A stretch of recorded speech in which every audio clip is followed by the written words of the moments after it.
And we can't talk about conditional forwarders without also talking about forwarders. And although there isn't a specific task for this exam, I think it's worth mentioning just that forwarders are another mechanism for you to redirect requests to some other machine. Jason may have talked back in the 410 content about the process by which a DNS resolution can occur. Well, if you attempt to resolve a name record from your DNS server, the DNS server has two paths it can go through to try to figure out the answer to your question. For the first path, it can just simply look to see if it contains the record. If the record exists here, well, then it's a very easy answer. The IP address for DC is 192.168.0.100. Well, when it doesn't actually have that record locally in its database, the next step in the process involves recursing through the global DNS root name servers in order to try to identify the correct server that contains the authoritative record for that particular machine.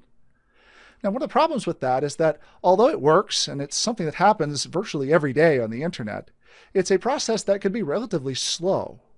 And it's for that reason why, if you come up here under View and Advanced, that you can see down here under Cached Lookups, a long cache of the lookups that we've already attempted to accomplish. Every DNS server caches any lookup that it accomplishes for a period of time, because DNS records don't tend to change all that often. It's these cached lookups that allow the DNS server to much more quickly respond the next time that same host name is requested. Now, one of the ways in which you can kind of shortcut this process is involved with the use of what is called a forwarder. On the internet are a variety of different forwarders you can use that already have most, if not all, of the internet pre-cached in their local cache.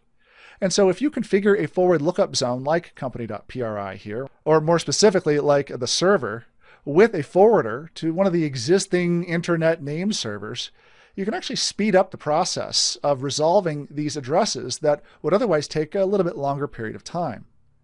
Over here under the Forwarders tab is where you can make these configurations. Now, I want to show you just one of the many different internet locations that you can use as a target for a forwarder here. Let me bring up Internet Explorer, and I want to show you again. I'm by no means endorsing this solution. It just happens to be one that I happen to use here in the home office. That solution is OpenDNS.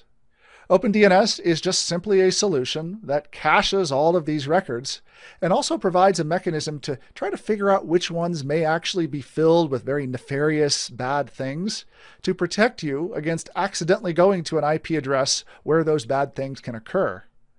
If you want, you can come down here under For Personal and then down here under Enhanced DNS to see the two OpenDNS IP addresses that you could use. If you were to plug these two IP addresses here into your list of forwarders here for the domain, any name resolution request, www.google.com, www.universityofcolorado.com, anything that's not local and not in the cache, will go ahead and grab it from OpenDNS, and you'll probably get a much quicker response. These internet-based DNS services also are great because, as I said, they can kind of do some scanning on the different sites to help protect you against going to a site that would automatically download some very nasty things onto your computers.